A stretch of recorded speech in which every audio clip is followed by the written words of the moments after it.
Welcome back to the Ross Bolen podcast presented by Bolen Media. I am Ross Bolen here with Kade, Orris. Killa this time. I love that you're going with the, was it alliteration? Yeah. Yeah. Couple K words back to back. Yeah. If you do one more though, then it's racist. Yeah, no, we don't want that. You gotta be careful. We do have to be careful. What's good, player? Oh, nothing much. Just nice little 3-day weekend to recharge the batteries. Yeah? Did it work? No, not really. No. Still is, down as usual. Yeah. I did have some car issues this Friday though. You did? I did. Yeah. I had a flat tire. I heard. You heard through the grapevine. How'd you hear about this? Our mutual friend Taylor. Taylor. Who's our mutual friend Taylor? Didn't he pick you up? Oh yes, he did. Okay, yeah, that's right. Your memory sucks. I had a flat tire on Friday, and yeah, he had to pick me up. How'd you get a flat? I don't know. I think it happened on Thursday. I went on a date Thursday. Well, I don't even know if you can count it as a date. I literally just went to Radio Coffee and we talked for like less than an hour, and then we just like, all right, see ya. Nice meeting you. Yeah, good talking to you. Okay. So I think it happened there because my car was completely fine before that. Nobody ever knows when it happens. It's one of the worst things about the flat. Mm-hmm. You just want to know. I just want to know when it exactly happened. But I think it was probably on my way home, if I had to guess. Okay. So when did you notice that it was? So yeah, on Friday, like you recorded banging the can, and I was like exporting the video. I'm like, all right, I'm gonna go hit the gym. I also needed to go to the bank that day. That's why Taylor had to pick me up so I could go pick up. Oh, okay, yeah. So I'm getting out of the driveway, and my car starts like shaking and like rumbling and stuff. I'm like, that's weird. I don't know what that is. And in my mind, I'm like, I think I just got a flat tire. But I didn't want to check or anything. I'm like, oh, it'll be fine. Like, I don't know, maybe I just like ran over or something. I don't know. But so you just kept going? I just kept going. I'm like, fuck it. We'll be all right. So I drive to the bank, go through the ATM, and then like it happens again. I'm like, oh, I'm actually fucked here. Like I definitely have a flat. So I pull into the parking lot and I check, and sure enough, the front driver's side tires. Were you like riding deflated. on a rim? Like was it all the way deflated? No. The tire? Okay. No. Yeah. Why was it rumbling and grumbling? Oh no, it's just like, I guess like when like, because I was like stopped, so like you gotta give some gas, and I think he just like wasn't able to handle that, so it's just like shaky. What the fuck? I don't know. This sounds like more than a flat tire. It's just a flat tire. Okay. I went and got checked. But yeah, so I'm in the parking lot, and I'm like, I really don't want to change a flat tire right now because it's hot as shit, and like it's gonna take me a minute to do all that. So I'm like, all right, I'll just like call like roadside assistance or whatever, and have them take care of it. Like AAA? Yeah, AAA. Well, I have State Farm. They have like their own like thing, but yeah, their own version. But for whatever reason, it takes over an hour every single time for like them to like to show get like a tow truck or whatever. I don't know why. Like, there's not a single like tow person within like an hour radius of Austin, but like they just I guess they. I think it's just there's not that many tow truck drivers, and they have to wait till one gets freed up. Yeah. But so I started waiting for like 30 minutes. I'm like, all right, I like don't want to wait any longer. I had shit to do that day. So I'm like, all right, I'm going to go and change it myself. So I looked up like a YouTube video. I had like the owner's manual and everything. I'm like, all right, we're going to change your tire. This is my first tire I've changed, by the way, but it's been a while. So I'm like, I'm a little rusty, so I need to. Yeah. No, that's the problem. Like I've done it before, but it's been 20 years. Yeah. Literally. So like if that happened, I'm not doing it. Yeah. Yeah, so I got the spare out of the trunk and start changing the tire, and I get to the part where you need to like, jack up the car. Yeah. So like you don't like crush yourself. Did you have a jack? I did have a jack. Yeah, my car came with everything. No shit, the jack, and then like the thing to like twist off the bolts or whatever. Tire iron. The tire iron. Yeah. You can also do murder with one of those. You could do a lot of things with that. Yeah. Little B&E action. Yep. So started doing that, and then like some guy like also like pulling into the bank, like saw that I was like changing the tires, like, hey, do you need any help with that? And I was at the part where like I needed to jack it up, and I couldn't like find where it goes. Right. I was like, I was like fucking around with it, but like I didn't want to like start doing it like it'd be wrong and then like I like die like yeah, the car crushes that's not me. how you want to die. No, that's not going out changing tires bad. So I was like, yeah, sure, like I don't mind if you help. And like he like brought his own stuff out. I'm like, I already got the stuff, but thanks. And like he started using his check, and like in the owner's manual it said, do not use another person's like car jack. And I was like, fuck it, who cares? You just let him go with it. I just thought, I'm like, he's already on his way, so I'm gonna let him do that. So he got it up. He was able to find it, like the spot where it like latches on, and then got the tire off, put the spare on, and then like we went on our merry way. I went to Just a random good Samaritan. yeah, just helping a brother out. They're still out there. They are still out there. I probably would not have done that if that was. Well, I would have been. I'm not. Well, yeah, I know helpful. you wouldn't. Yeah. But then went to the dealership. I was like, yeah, I think I got a flat tire. Like, how much is it going to cost? He's like, yeah, $240. I'm like, oh, that's great because I can totally afford that right now. $240 for And then he's a like, new tire. yeah. And then he's like, it's also going to be a 3-hour wait before we can see your car. I'm like, all right, not doing that. So drove all the way back home on the spare, which apparently you're not supposed to go over 50 miles on those. Okay. That's like a rule. I don't know like what happens if you go over 50. I think they're just not meant for like long-term use, so they Right. wear down quickly. For sure. Yeah. No, my tire was, that spare tire was also flat. Oh. Not like it just needed like air in it. It wasn't. It wasn't fully... like a puncture or something. Okay. So yeah, went home Friday, and that like the next morning I went and got it taken care of. So Good fun. It's fun. I love Car problems are the car best, problems. dude. You're the best. I love it. Speaking of which, I went and got my car washed again because I've Oh yeah, you used got up those the 10 those I paid coupons, for. Yeah. And the meth addict that was like checking me in when I was in line was like, it the same one from last time? yeah. Nice. He was like, have you noticed the massive crack in the glass, like on the roof of my car? And I think just he was pointing it out in an effort to avoid being accused of having created the crack himself. Mm-hmm. Like, if I'm assuming the way it works at this car wash is if like somebody pulls in and has noticeable damage, they make sure the person is aware of that damage so that after the fact, that person doesn't accuse them of creating the damage. Yeah, you don't want to get blamed for something Right. you didn't do. Yeah. And you know how like the Tesla has like the glass roof, right? Like it's all glass, so you can see the sky or whatever, which is cool in theory until you accidentally drive off with a massive oversized water bottle on top of your car, and it cracks the glass, which I did do that. This very water bottle, in fact, which is why it's all like scuffed It's all up and fucked shit. up, yeah. Because I drove off with the fucking water bottle, full water bottle on top of the car, and that was all it took to create like a little nick in the glass. And I noticed that months ago, but I was like, fuck it, it's fine. It's a tiny little nick. It's not a big deal.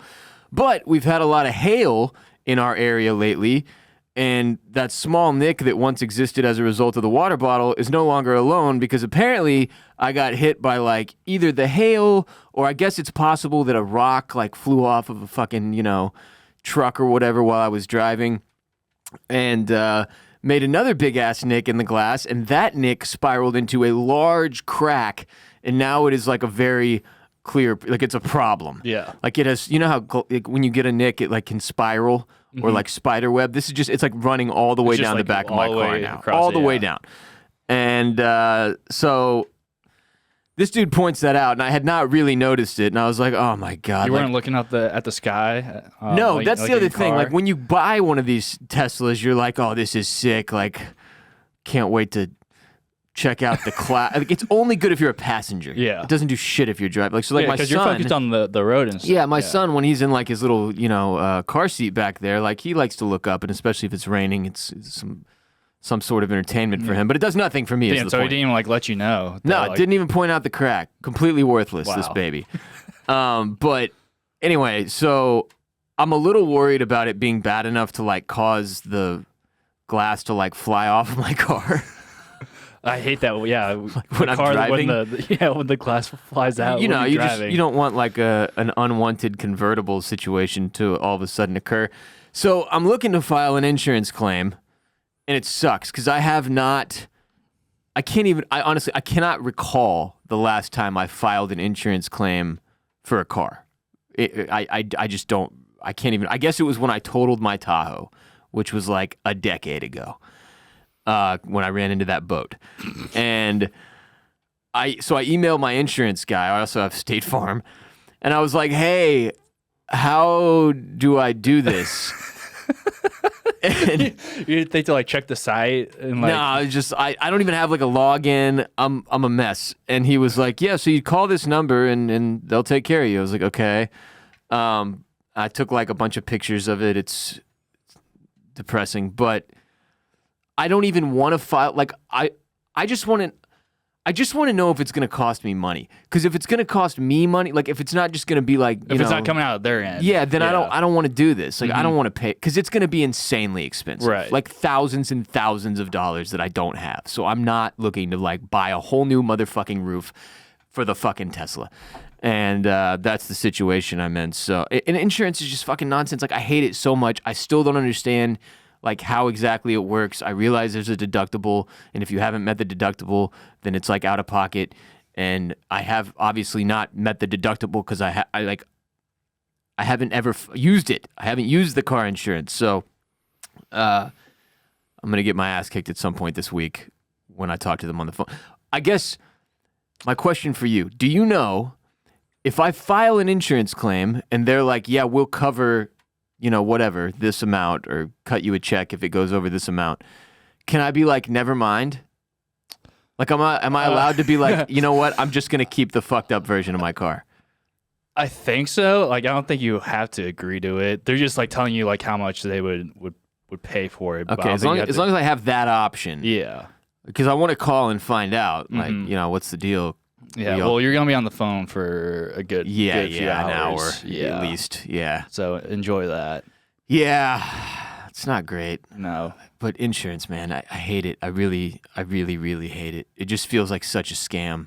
Speaking of things I hate and potential scams, do you get a lot of spam texts? Like, I know we've brought this up. Yeah, I did. I have recently with like some dudes like acting like they're car salesmen in like California, and they're like trying to offer me like deals on like a Porsche 911 or like a Lambo or something. I'm like, brother, I can't even afford a new tire. What makes you think I could afford that car? I don't understand where they're getting our phone numbers, for one. But I'm getting these every day now. Like I got one right before we started recording. It's from an unknown number, and it just says, "Hey, it's Alex." Which, just for starters, I don't know an Alex. That's right. one of the weirdest things about these spam texts is I think it must be a scam, and they're trying to get old people who will just be like, oh, I must know an Alex, like who will just assume that it's someone they know.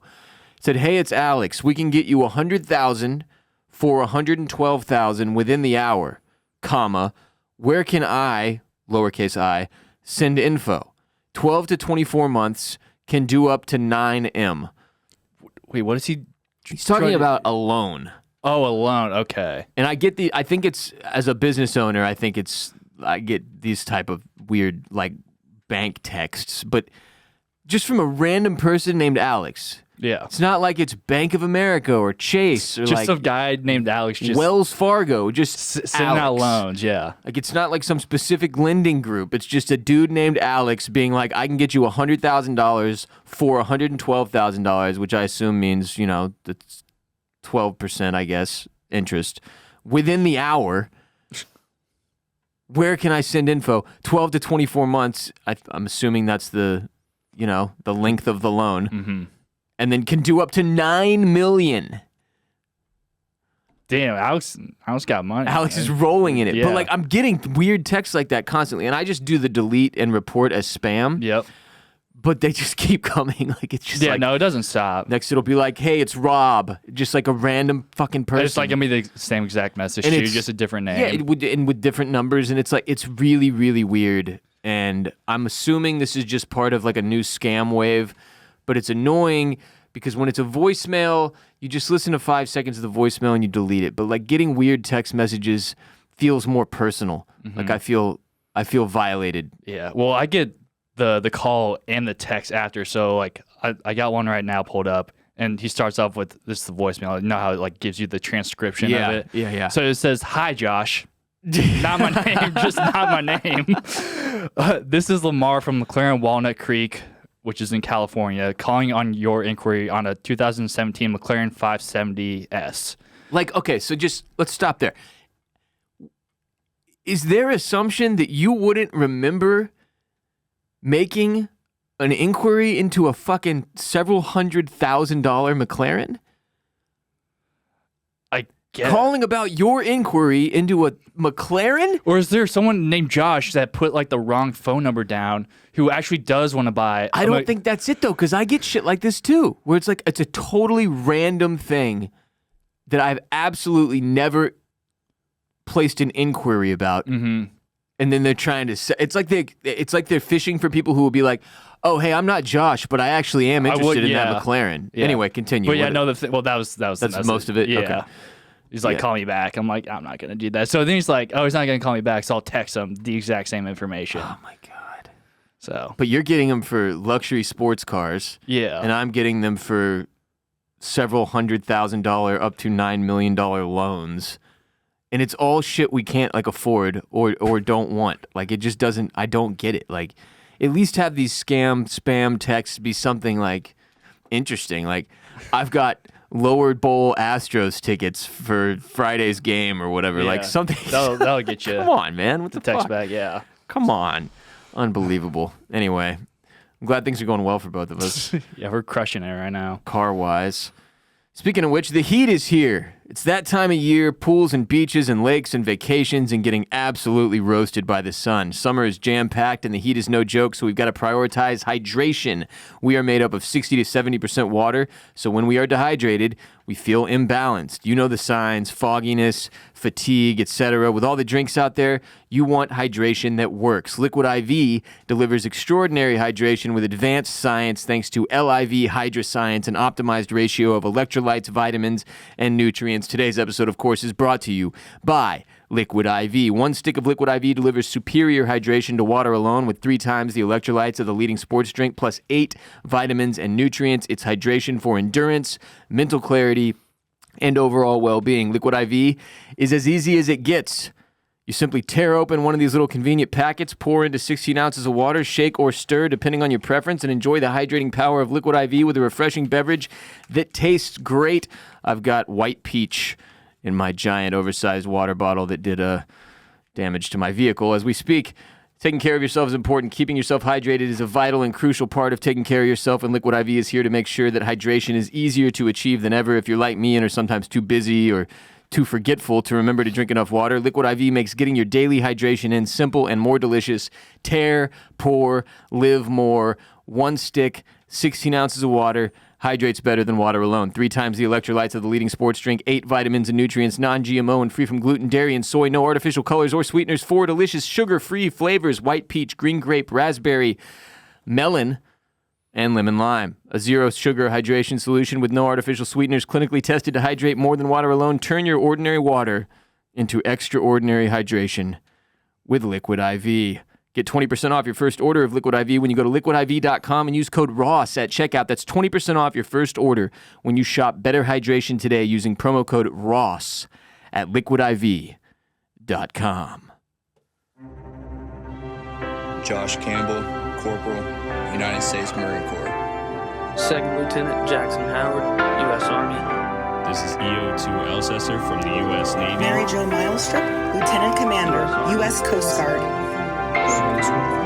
Lance Corporal Lever, United States Marine Corps. This is retired Brigadier General Guy Walsh, former commander of the 175th Wing, Maryland Air National Guard, and commander of the 451st Air Expeditionary Wing, Kandahar, Afghanistan. Air Force Second Lieutenant John Hankus. 83 Grant Sisk, United States Navy. And this is Ross Bolen's badass vet you haven't heard of. All right. God, it's so long. Yesterday was Memorial Day, so we're bringing back an old recurring segment, Badass Vets You Haven't Heard Of. And just to be clear, we are talking about veterans, not veterinarians. Today's Badass Vet You Haven't Heard Of is Calvin Graham. Calvin Leon Graham, to be exact. He was the youngest U.S. serviceman to serve and fight during World War II and was one of the few known child soldiers to fight on behalf of the United States in the conflict. His story is insane. I will share it with you now. But following the attack on Pearl Harbor, he enlisted in the United States Navy from Houston, Texas on August 15th, 1942 at the age of 12. Damn, starting them young. I thought you had to be 18. Oh, though. you do.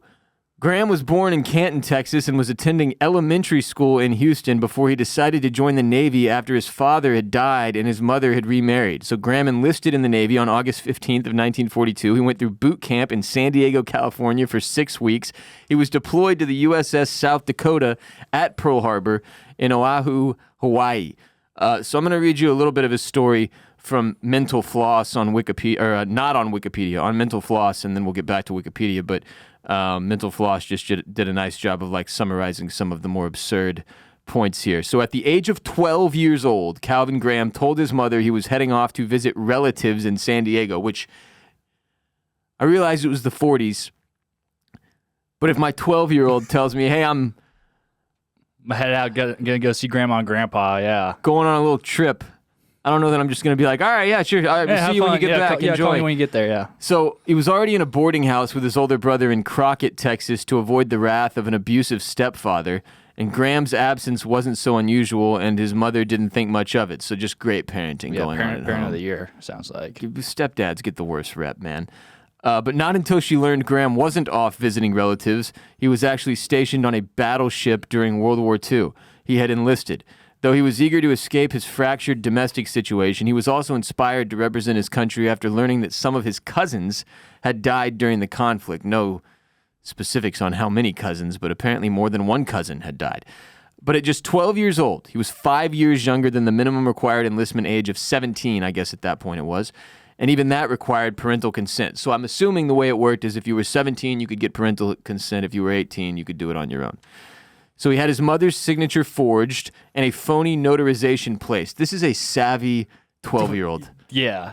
Getting a notarized? Come that's on. Crazy. I wouldn't even know how to do that, yeah. So along with a friend, he lined up for a physical at a Navy recruitment office in 1942. Despite his slim 5'2", 125-pound frame, the attending physician was too overworked to investigate his questionable claim of being 17. Oh, so he was just lying like, I am 17. Yeah, like, yeah. He didn't even... That's why he got the phony notarization and the signature forged. Like, he basically came in with a fake ID and was like, yep, I'm a 17-year-old man. And they were like, okay. The guy was just too fucking tired to deal with it. He was like, fine. Welcome to the Navy. We need all the buys we can get. Yeah, so the Navy had suffered tremendous losses during the war and was eager to build up its ranks, it says. But on October 26th of 1942, he saw action in the Battle of the Santa Cruz. The South Dakota and her crew received a Navy unit commendation for their service. And then on the night of November 14th to 15th, 1942, Graham was wounded during the naval battle of Guadalcanal. He served as a loader for a 40-millimeter anti-aircraft gun and was hit by shrapnel while taking a hand message to an officer.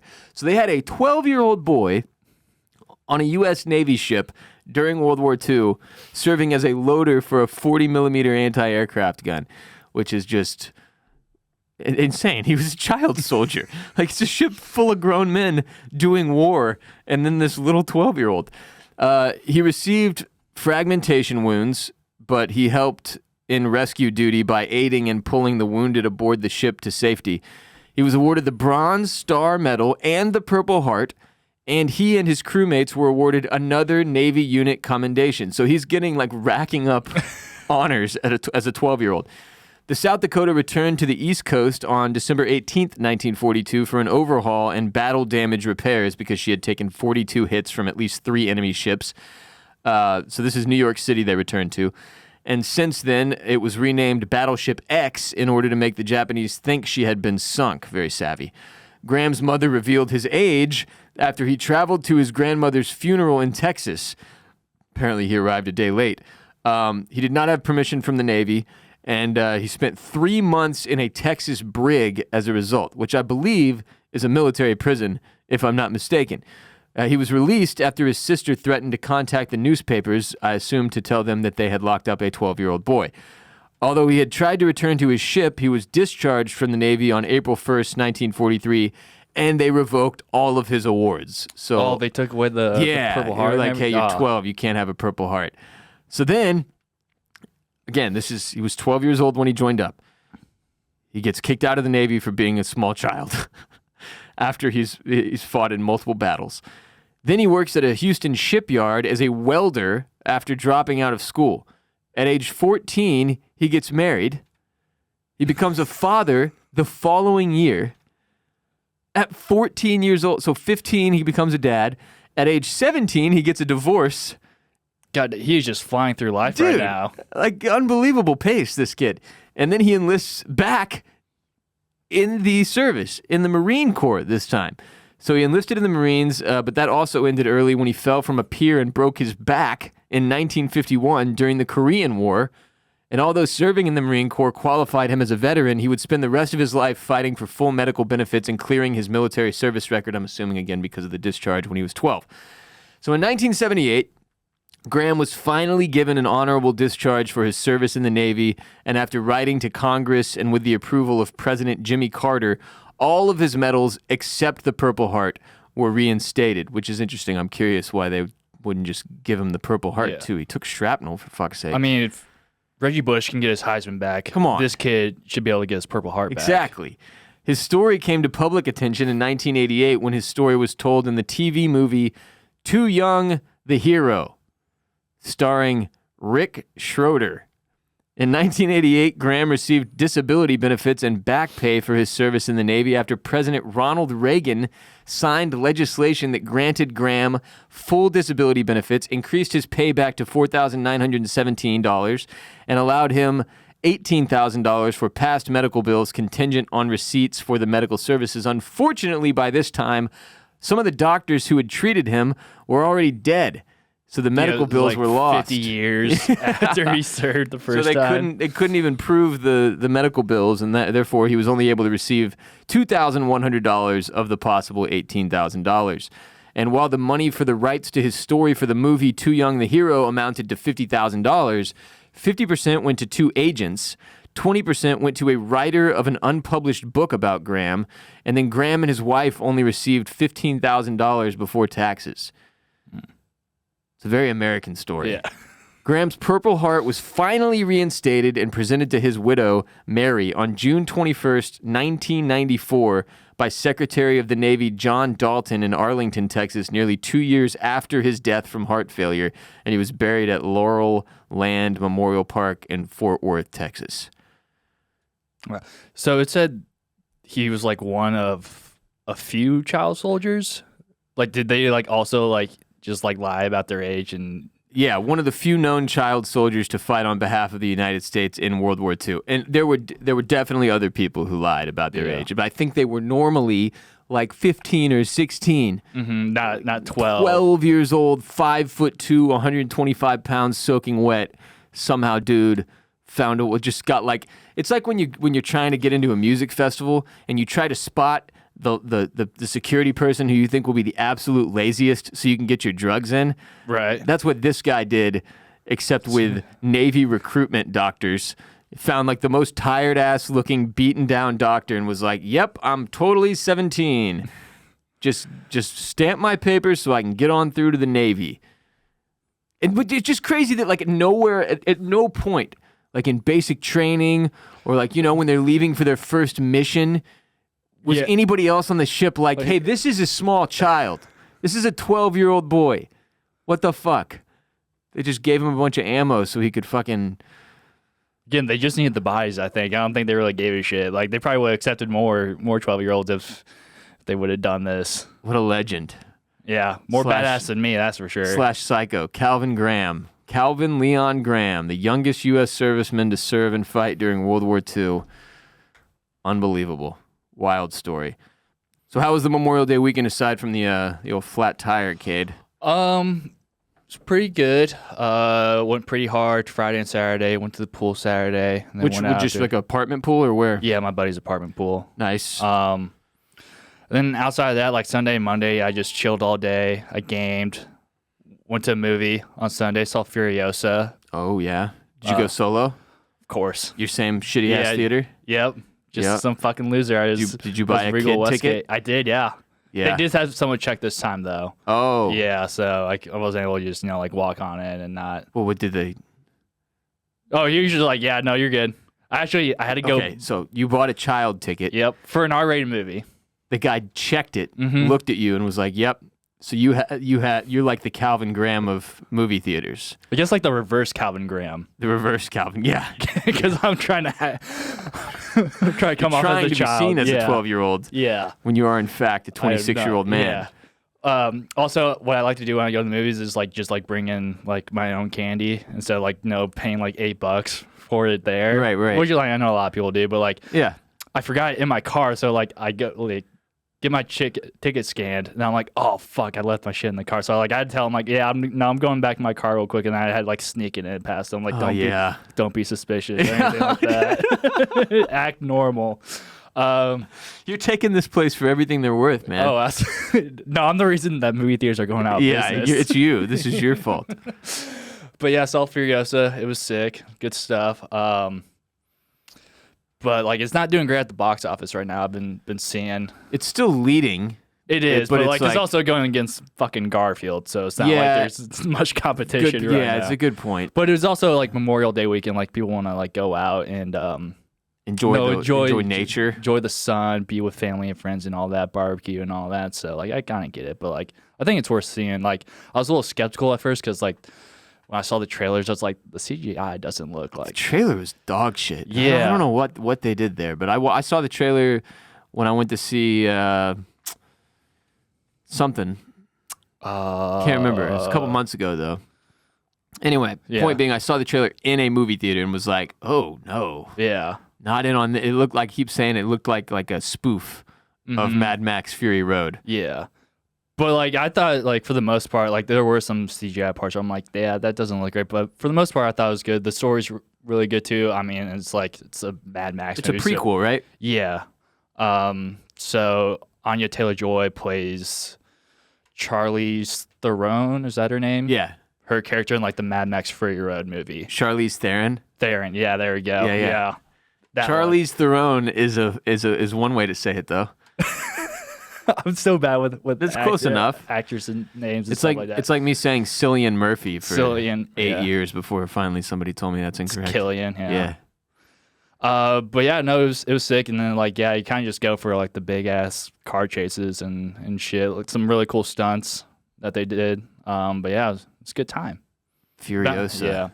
Been watching like the old Mad Max movies too, and like I've been watching a lot of like the old movies, like a lot of like because like I did Mad Max, did Planet of the Apes, and like they all have like their original like trilogies and stuff from like the 70s or whatever. Yeah, so I've been watching like a lot of those old movies, and like some of them are pretty good, and then some are just like absolute dog shit. It's like, but like I want to like watch all of them so I can like have more appreciation for. Isn't Mel Gibson in the OG? Yeah, he's in the first three. Yeah, he plays Max. Yeah, he's Max. He's Mad Max. I think it was like one of his first big movies. Yeah. If I'm not mistaken. 1979. Wild. But yeah, I just watched the second one yesterday. I need to do the third one, Beyond the Thunderdome. Oh. Which I heard isn't great, so I'm not really excited about that one. But yeah, that was my weekend. It was a good time. I was at the pool pretty much the entire time. Like I went to the pool 3 days in a row, and the first day out, I did not wear sunscreen. That's a bold move. Okay, I'll say this. I've always been good about sunscreen. Yeah. This is not normally a problem for me. But when you have two small children you're also taking to the pool, you kind of forget that you're supposed to also take care of yourself. And as a result, did not wear sunscreen the first day. We were out there a few hours, and I got a little tinged. You know, I'd call it a slight burn. Yeah. Day 2, I'm sunscreened up. I'm good. Protected. Day 3, I forgot again, and it got really bad. So like last night, I mean, it's mostly my shoulders. Yeah, I was about to say like it doesn't like you don't see it anywhere on you. Right only now, my shoulders got burned, like not my face, not my arms. I mean, if you just want to like take your shirt off so I can see it. I would, but it would be too painful. Last night, laying in bed, I like couldn't move. Oh, that's the worst. Oh, dude, it sucked. Yeah. Like my skin was like melted, so it was like sticking to the sheets and the pillows. Oh my God. So I didn't sleep great, but you know, I feel like you got to get one of these every summer, one sunburn just to feel alive. Builds character. Yeah. But also I feel like the sun is my enemy right now.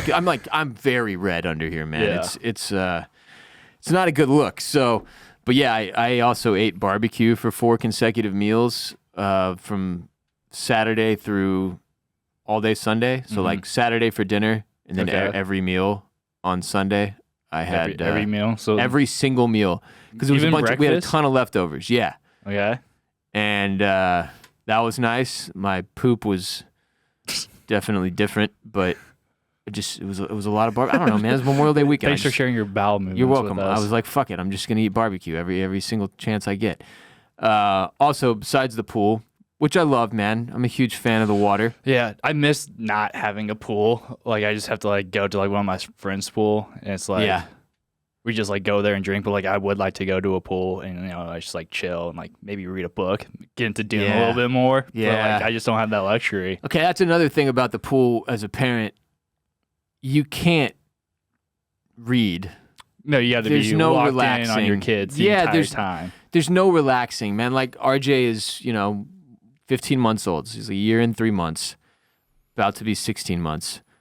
And he just tries to drown himself the entire time we're there. Like he has absolutely no fear. He saw some kid, like a 5-year-old or something, like jump in from the edge of the pool into the water. And he was like, oh shit, why did nobody tell me that was a thing? So the whole day at the pool on Friday, he would just say, up, up, and he'd make me put him out of the pool, and then he can't jump yet. Like he's never jumped. I've never seen him jump. He's not there yet. But he would just fall forward into the water and like have me catch him or whatever. And then after a while with swimming around with him, he's like, let go of me, you old fuck. Let me go. Let me swim. I'm like, dude, you don't know how. Like, you're going to die. You don't understand. I'm the only thing keeping you from death right now. He doesn't care. He has no concept. We were in the baby pool, which is 1.5 feet deep or whatever. Right. He's walking around loving the freedom, like, holy shit, this is the best day of my life. And then there's like a bunch of those sunken pool toys in there that some other kids had been playing with or whatever. Like submarine, yeah, like you the like throw it, it goes to the bottom, and then you find it or whatever. He noticed one and was like, oh shit, I'm going to go ahead and just get that. And just dove face first into the water and was just floating there when I like pulled him out. He's a psychopath. So it's the least relaxing experience ever. The pool is a completely different ballgame when you take your kids. But in that same vein, he also had his first swim lesson. So I take him to this class, and I guess I shouldn't say what it's called just for general security purposes, but it's like close to my neighborhood, and it's this place with an indoor pool that's like heated, and they've got a whole bunch of swim teachers there, and there's like I'd say 3/4 of the pool is utilized for older kids, like 4-year-olds, 5-year-olds, 7-year-olds, or whatever, that are learning how to swim. And then the baby side of the pool is for little kids who are learning like the basics of being in a pool. Like, oh, when I want to float, I like doggy paddle, or I kick my feet or whatever. Anyway, there's 2 sides to the baby pool. One is for small babies who cannot speak yet, who don't really have words yet, who like RJ, he can say like 5 or 6 things or whatever, but like he's one. The other side is for like 2-year-olds and slightly older babies, I guess, slightly older little kids. And we're supposed to be in the baby side. Well, I got so confused walking in there, and the instruction is so dog shit. We did the wrong class, is what I'm trying to tell you. We did the wrong class. And at one point in the class, they're like, all right, now hold your child out in front of you, and you count to 3, and then you just dunk them in the water. And I was like, all right, I don't know how much he's going to like this, but like he dunks himself all the time, so we should be fine. So I'm like, all right, buddy, we're gonna go under here. And I held him up. I was like, I'm gonna show you what I'm gonna do. I like closed my eyes and go and like closed my mouth and dunked myself just so he could watch. Yeah. And he's looking at me like, what are you doing, you stupid asshole? And I'm like, all right, it's your turn. 1, 2, 3. I like dunk him under and pull him out like I'm baptizing him. Right. And he was just like, Jesus Christ, what are you doing? He didn't really get that upset, but I did it like 3 or 4 times just to show him like, this is what it's like when you go into the water, as if he doesn't know, because he does this every night at bath time and like again at the baby pool. And wait, so you didn't like see that there's like other parents with like at one point I was like, actual babies? This class is too full. Yeah. There's no room for me because all the parents are on the ledge. They're like, return to the ledge. And I was like, well, there's no room for me on the ledge, so I'm just going to kind of like be awkwardly out here in the water still. I was like, man, y'all really overbooked this class. And like, so that got the wheels turning. It's 9 a.m., dude. So I was like, oh, you're not firing on full I wasn't cylinders all the yet, way there yet.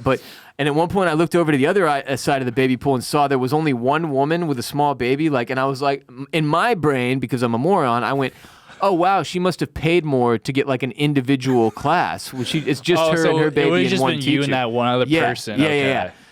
And again, at no point, like somebody could have directed, like, oh, okay, you're going to be over here on this side. They didn't say shit. But then, like, halfway through the class, after I've dunked him and like you almost drowned your own doing baby. all this crazy shit with him that he's probably not there yet. Honestly, he was fine because he's like a little water bug. But this dude comes over and he's like, so, hey, happy accident. You're actually supposed to be like, he didn't put it in these terms, but it's like how I had to like translate what this man was saying to me because I'm half trying to listen to the teacher and what we're supposed to be doing next. This guy just like walks over and starts talking to me. I'm like, who the fuck are you? Anyway, point being, he was like, you're in the wrong class.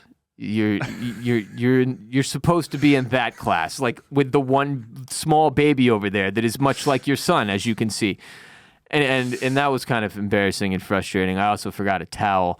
Overall, though, it went good. I just I felt like an idiot after because did the wrong fucking class. But yeah, a lot of time in the water this weekend. Also did a bunch of dad shit. I mowed the yard. I organized the garage. I put stuff in the attic. I changed out the HVAC filters. Hell yeah, I don't even know what that is. That sounds dad as fuck. Yeah, it's like it's the simplest possible task. You literally take out the old filter and put the new one in. I did it here at the Bolen Media office a couple weeks ago. Yeah, you got to do it every few months. In the summer, usually like once every couple months. Well, yeah, I definitely haven't been doing that. So. No, I've been doing it. Doing it. Wait, what's it? Filter out. What's an HVAC? It's the heating, ventilation, air conditioning. Oh. I don't know that that's what HVAC stands for, but it's something like that. It's the heater in the AC. Okay, gotcha. I mean, that sounds pretty accurate. Yeah, it's got to be right. Yeah, V's got to be ventilation. Right. What else? And then AC, air conditioning. Right. Yeah. Oh, I'll look it up. What does HVAC stand for? Heating, ventilation, and air conditioning. See, I'm a genius. Money. Wow. Great. Good. See, my brain does some things correctly. But yeah. All in all, it was nice. I've said it before. I'll say it again just to make sure I'm clear. These 3-day weekends that you look forward to when you're younger, they're the best thing ever. You recharge, reset, or not if you're a kid, get a flat tire, just sink deeper into the darkness. But when you're a parent, they're more exhausting. It's worse. You go into the following week even more tired because it just means you have an extra day of parenting all day where there's no school and there's no daycare and there's no childcare.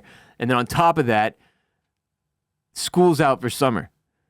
Oh yeah, you're coming. Wait, are they already? Done Last week was the end.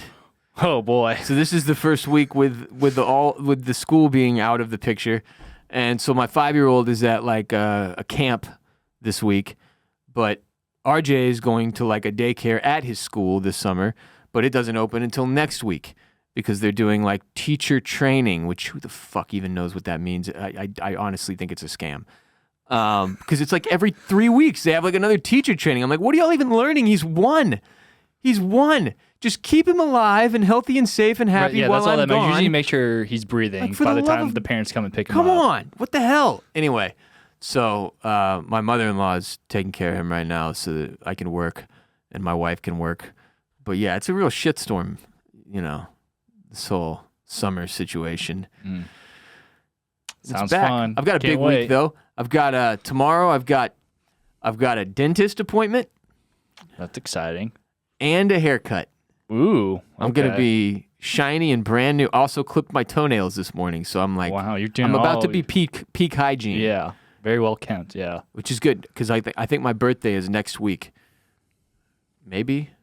Don't even know when your own birthday is. Yeah, it's next Friday.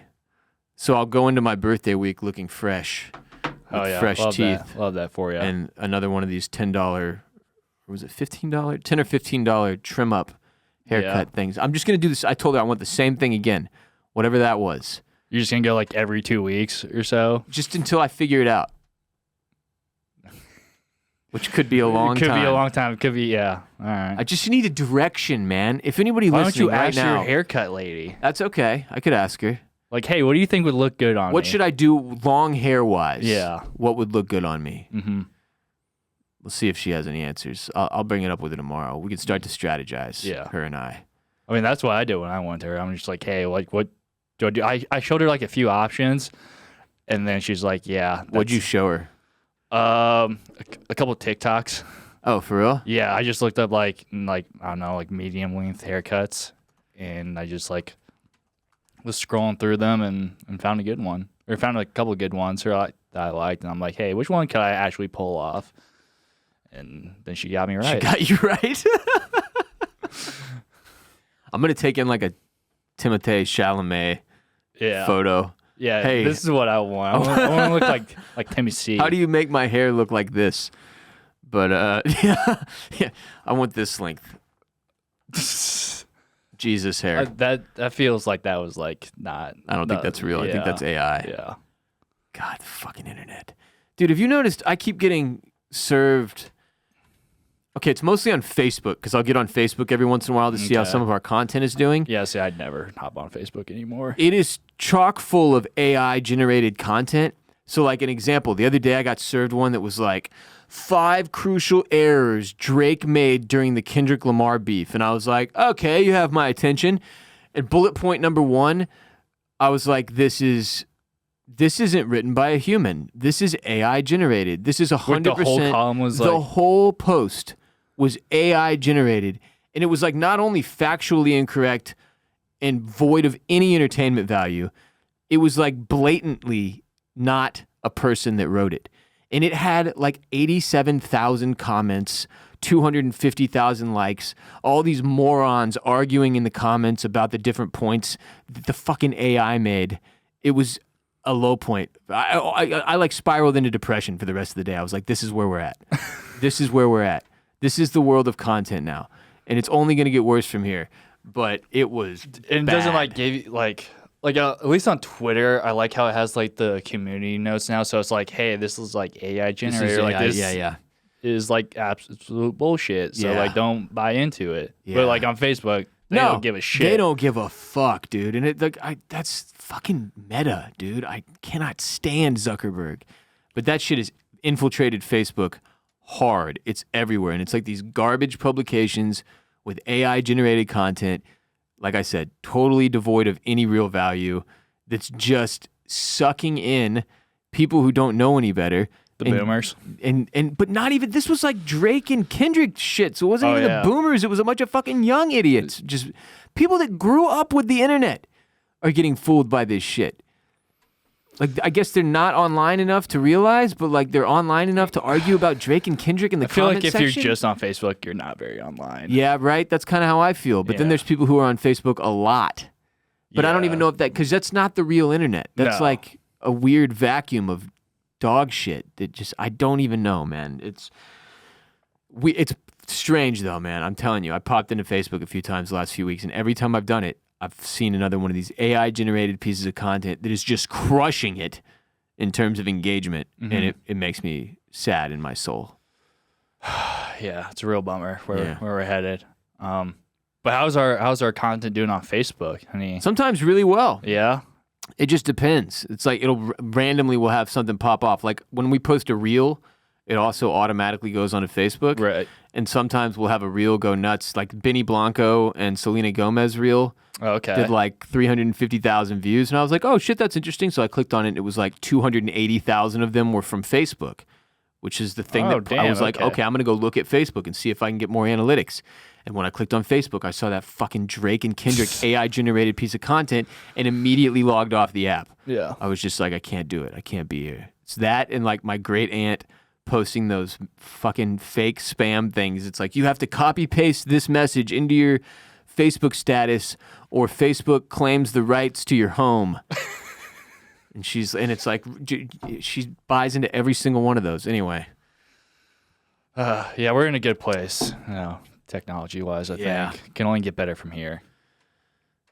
Maybe we'll be okay. This is we're just right now kind of sucks. I think as long as people keep just like bashing the shit out of AI, then because like no one's asking for it, and like I think with like NFTs and like what was the other? Yeah, NFTs went down in flames. Went to shit because like everyone was like, "This is fucking stupid. You're kind of a loser if you actually buy one of those." So I think if we just bully enough people into thinking AI shit, then like they'll stop. A couple years from now, fades into the background. Bullying does help sometimes. No, it can be used for good. Yeah. It can be used for good. We've seen it. We've seen it done, yes. All right, I'm going to go call my insurance agent. That'll do it for today's show. We'll be back later this week with another exclusive ad-free premium episode of all new content available exclusively on patreon.com/Ross Bolen Podcast. Hit patreon.com/Ross Bolen Podcast now and sign up for a 7-day free trial where you can check out the hundreds of exclusive ad-free episodes we have published there over the last several years, usually driven by hotline calls from listeners, which we respond to. Enjoy that 7-day free trial, then stick around to support our show and make sure our show can continue to go. Also, please support our sponsors by hitting the links in the description of this episode and using our dedicated codes. That is the other way we pay the bills here at Bolen Media. You can find links to all of today's sponsors for today's episode in the description below. Check out our other shows like Formula Bone, where Jared J-Bone Borislow is bringing you all the latest and greatest in the world of F1. Very boring. Was it Monaco Grand Prix this past weekend? I believe it's the first lap was exciting. And after that, it was like... Nobody changed places or passed each other. No, that's usually how Monaco goes, though. Sounds like all the F1 people expected it to be that way. Yeah, but Charles Leclerc... first win in his home country. Home track. Yep, so that was a big one because he's had some pretty rough races there in the past. Yeah. So good for him. Huge for Leclerc. And huge time accident one, so we love that. Always love that. A little bit of variety is the spice of life. Check out Formula Bone at youtube.com/@FormulaBone and @FormulaBone on social media, also available on the podcast platforms. Game of Thrones spinoff House of the Dragon Season 2 starts June 16th.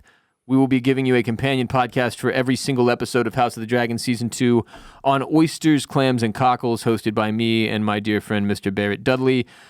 Starting next week, we will open up our House of the Dragon content. Next week, we're going to do a Season 1 recap for everybody who doesn't have time to rewatch Season 1 and has forgotten everything because it was 2 freaking years ago.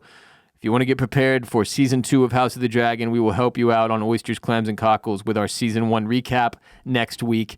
And the following week, which will be the week before the premiere of Season 2, we will be doing trailer and teaser talk as well as making predictions for what we think we will see in Season 2. Neither Barrett nor I is a... what is the name of the book this thing is based on? Was it Fire and Blood? Fire and Blood reader. So we have no clue what's coming, and are very excited to see and to make predictions on OCC. And then, of course, the week of June 16th with the season premiere, we will open up our companion podcasting for each and every episode of House of the Dragon Season 2 on Oysters, Clams, and Cockles, available on YouTube and wherever you get your podcasts. Follow me on Twitter and Instagram at WRBolen. Follow the show by searching the Ross Bolen Podcast on TikTok, Instagram, and X. Mr. Orris, where can the people follow you? You can follow me on all the social media platforms at Kade Orris. That's KADEORRIS. This episode of RBP is presented by Bolen Media, and video of today's show was produced by Kade Orris, available on youtube.com/@the-Ross-Bolen-Podcast. Until next time, remember, you are not alone. Peace be with you, and also with you.